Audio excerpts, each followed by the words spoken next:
ठीक है, वहाँ सामने लगता होगा, मुझे भी ऐसे लगता है, लेकिन ये रूम काफी गर्म था इसलिए मैंने उसको चलवाया है।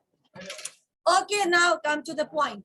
चेंज एंड ग्रोथ समझ में आ गया। इनोवेशन का क्या मतलब होता है?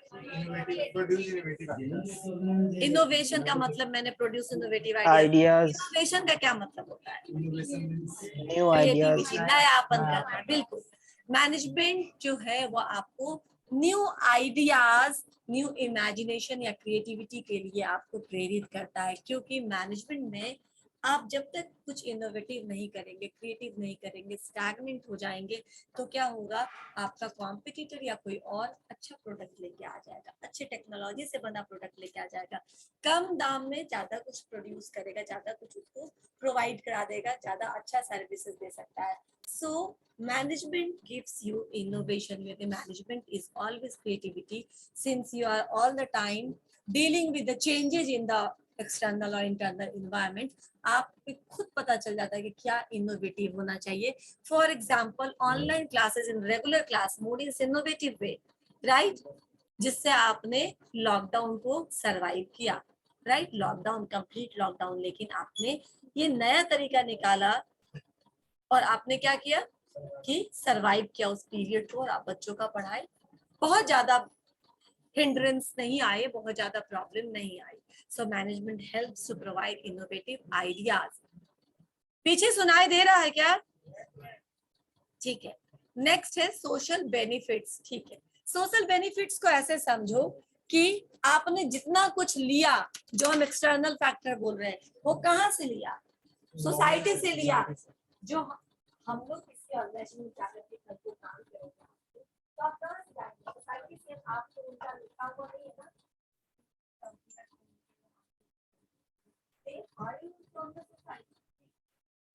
किसी चीज में मान लो कि सामान बना रहे हैं, ब्लैक होल बना रहे हैं, और सोर्सेस का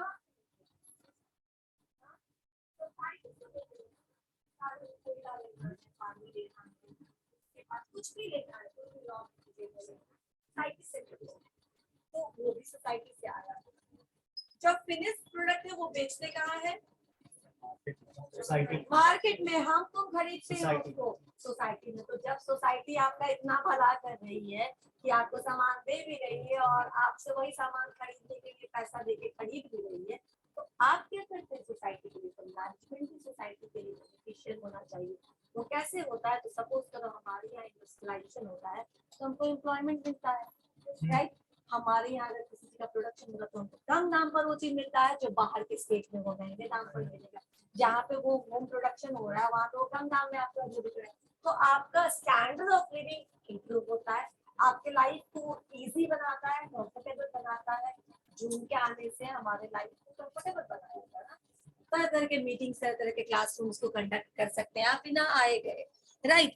तो इसका भी मैनेजमेंट का सोसाइटी के लिए भी मैनेजमेंट जो है वो बेनिफिशियल है, क्योंकि ये आपके लिविंग स्टैंडर्ड को इम्प्रूव करता है, ये आपको कम कॉस्ट पे सामान अवेलेबल करता है और एम्प्लॉयमेंट जनरेट करता है, राइट। इसीलिए सोशल बेनिफिट भी है, और हर एक ऑर्गेनाइजेशन का इसीलिए कुछ ना कुछ सोशल रिस्पॉन्सिबिलिटी भी बनता है, ठीक है ना। जो आप सोसाइटी के लिए रिस्पॉन्सिबल है, तो आप सोसाइटी के लिए क्या कर रहे हैं? अब देखिए, ये एक लास्ट टॉपिक इसका, ये क्या लिखा है यहाँ पे? सॉरी, ये ब्लैक बैकग्राउंड, टॉप लेवल लिखा है, और ये लिखा है फंक्शंस, ठीक है ना, planning functions and planning formulation, right. So top level, middle level and lower level. अब इससे आपको पता चल गया होगा कि किसी भी ऑर्गेनाइजेशन में अगर आपसे कोई पूछेगा how many levels of management, you can say there are 3 levels of management. They are top level management, middle level management and lower level management. Very good. अब top level management किस चीज के लिए रिस्पॉन्सिबल है, आप लोग बताइए। क्या बताए, फिर से बोलो। प्लानिंग के लिए इतना ही नहीं, और भी top level management 3-4 important point है जिसके लिए वो रिस्पॉन्सिबल है, राइट। मैं बताती हूँ क्या क्या। सबसे पहले तो कोई कंपनी खोली है, तो कल को आपको कोई कंपनी खोलना है, तो you first of all state purpose क्या है उसका, ठीक है ना। अब देखो, सबका अपना अपना पर्पस होता है, पैसा कमाना पर्पस वो ना हो, क्योंकि आज बहुत सारे एनजीओ जो काम कर रहे हैं उनका पर्पस पैसा कमाना नहीं है, उनका पर्पस अवेयरनेस क्रिएट करना है कि व्हाई टू सेव वाटर, ठीक है ना, व्हाई टू चाइल्ड अब्यूज को कैसे रोके, ठीक है ना, चाइल्ड लेबर को कैसे रोके, एजुकेशन को कैसे प्रमोट करें, राइट, ठीक है ना, सारे लोगों को याद करें।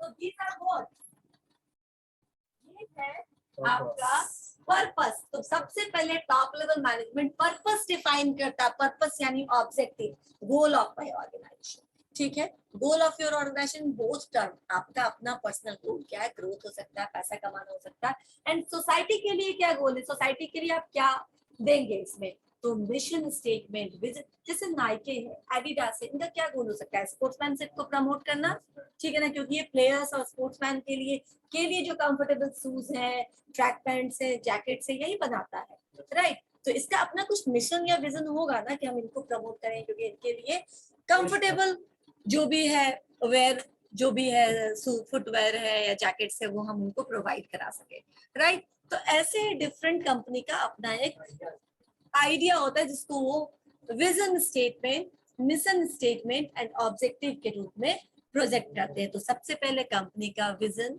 मिशन, ऑब्जेक्टिव्स ये लिखना, ये बनाना टॉप लेवल मैनेजमेंट का काम है, यानी गोल्स, ऑब्जेक्टिव्स एंड पॉलिसीज, ठीक है।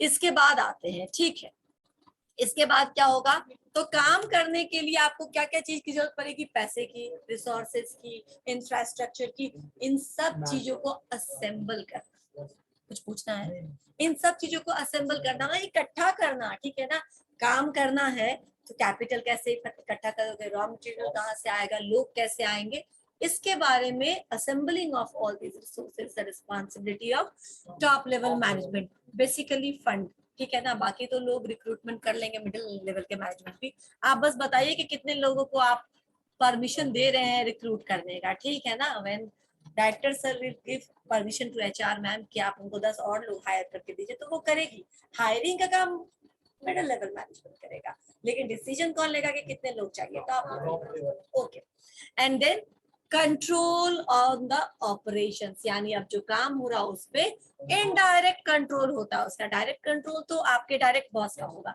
इनडायरेक्ट कंट्रोल होता है टॉप लेवल मैनेजमेंट का, they exercise control of every operation, जितना भी काम हो रहा है सब उनके ही हिसाब से होगा, उनके बनाए गए प्लान एंड पॉलिसीज के हिसाब से होगा, सो दे कंट्रोल द एक्टिविटीज, ताकि जो उनका फाइनल प्लानिंग है उसके हिसाब से काम हो और रिजल्ट भी वैसा है जैसा वो चाह रहे थे, समझ में आया। And then provide overall leadership to the enterprises, leadership to enterprises का मतलब होता है हर एक कंपनी के फाउंडर का, टॉप लेवल मतलब फाउंडर मेंबर्स, जिन्होंने अपना पैसा लगाया है, जिन्होंने अपना टाइम इन्वेस्ट किया उस कंपनी को खड़ा करने में, उनका क्या है, उनका अपना कुछ विजन होता है, ठीक है ना। अब वो जिस चीज को देखना चाहते हैं पूरे ऑर्गेनाइजेशन में आपको वो रिफ्लेक्ट होगा। फॉर एग्जाम्पल अगर आप टाटा ग्रुप ऑफ एंटरप्राइजेस का एग्जाम्पल ले, तो आपको उस एंटरप्राइजेस में जाने के बाद लगेगा कि this organisation is very much employee friendly, ठीक है ना, वो एम्प्लॉय के बारे में बहुत सोचती है, इसीलिए एम्प्लॉय एक बार टाटा पीसीएस में ज्वाइन करे या किसी भी चीज में टाटा ग्रुप में ज्वाइन कर ले, ऑलमोस्ट उनका रिटायरमेंट प्लान ही होता है वहां से निकलने का, बीच में वो नहीं छोड़ते, क्योंकि इतनी ज्यादा फैसिलिटीज वो देते हैं अपने एम्प्लॉय के लिए, बच्चों के लिए स्कूल रहने के लिए, फ्लैट्स या जो हाउसिंग फैसिलिटीज है, उन्होंने तो शहर एक बना दिया तुम्हारे बिहार में, बोकारो में भी आगे बना था जमशेदपुर, ठीक है ना, टाटा बोलते हैं ना जमशेदपुर, बेस्ड ऑन दैट वहीं से वहां से तेलको और किसको उन्होंने शुरू किया और पूरा एक अपने ही एम्प्लॉय की जो शहर ही बना दिया, राइट। तो वहां को इतना सब कुछ दे रहे हैं, तो एम्प्लॉय फ्रेंडली है, ऑर्गेनाइजेशन में आपको लीडर का जो थॉट है वही आपको ऑर्गेनाइजेशन में दिखेगा, देखिएगा ना।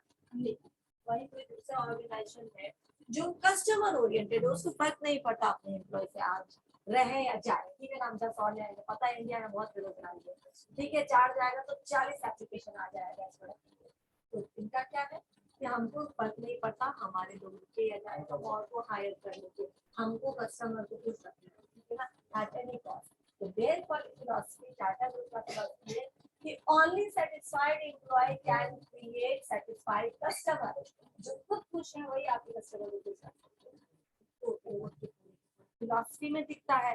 लेकिन दूसरी कंपनी है, उनको दिखता है कि only satisfied customer can create the revenue in my organization, उन्हीं से मुझे प्रॉफिट आता है। तो दे फॉरगेट अबाउट एम्प्लॉय। जो लीडरशिप देना चाहता है टॉप लेवल मैनेजमेंट, वही आपको दिखेगा overall hierarchy of the organization, हर एक लेवल ऑफ ऑर्गेनाइजेशन। ठीक है, समझ में आया? तो ये लीडरशिप प्रोवाइड कौन कराता है? ये टॉप लेवल। ठीक है ना, इनका जो अपना एम होता है और जिस तरीके से देखने का नजरिया होता है, ये उसी नजरिए को throughout the organisation promote करते हैं। समझ में आया? अब है हमारा middle level management. Middle level management का क्या काम है?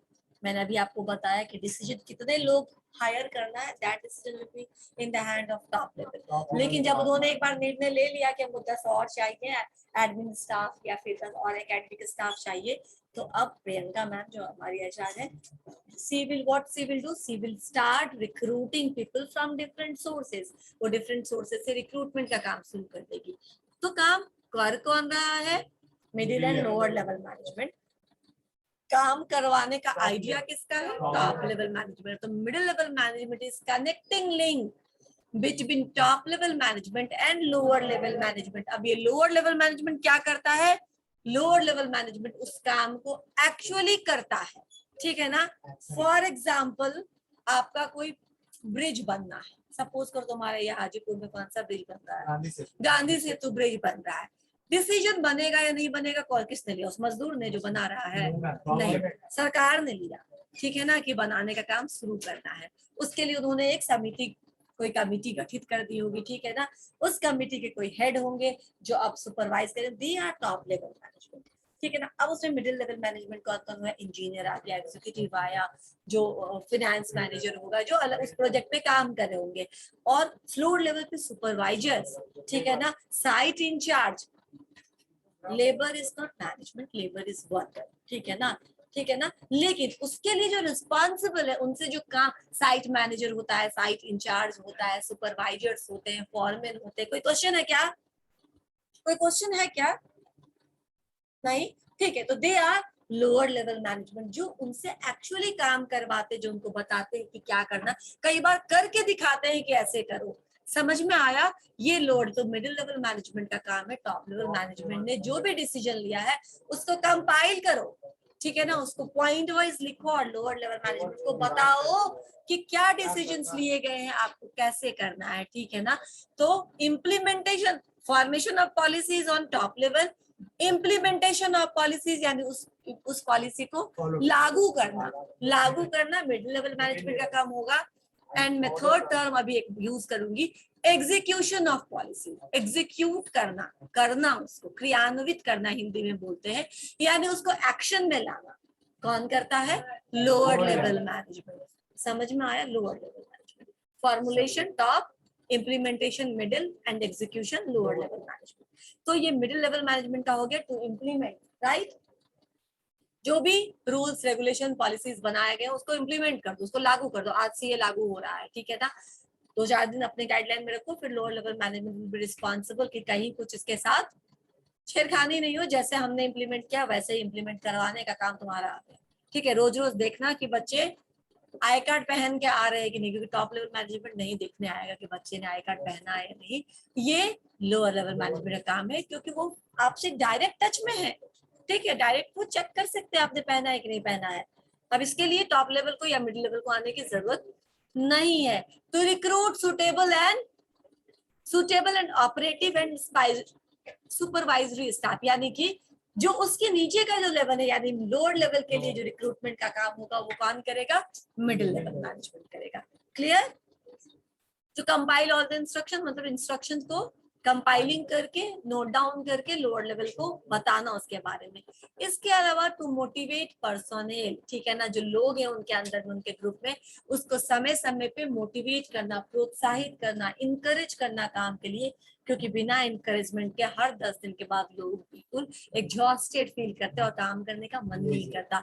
देन दे सेड यू कि व्हाई, अगर तुमने ये प्रोजेक्ट टाइम पे खत्म कर लिया तो हमको इसका बेनिफिट मिलेगा, हम सारे लोगों को जो प्रोजेक्ट पे काम करे उसको प्रमोशन मिल सकता है, बोनसेस मिल सकता है, कोई इससे अच्छा प्रोजेक्ट मिल सकता है काम करने के लिए, राइट? तो मोटिवेशन का काम होता है मिडिल लेवल मैनेजमेंट का, to ensure cooperation among various department, यानी कि ऑर्गेनाइजेशन में जितने भी डिपार्टमेंट है, परचेज, आईटी, फाइनेंस, मार्केटिंग, उन सारे डिपार्टमेंट के बीच में कोऑपरेशन बना रहे, यानी लोग मिलजुल करके अलाइंड होकर के काम करें।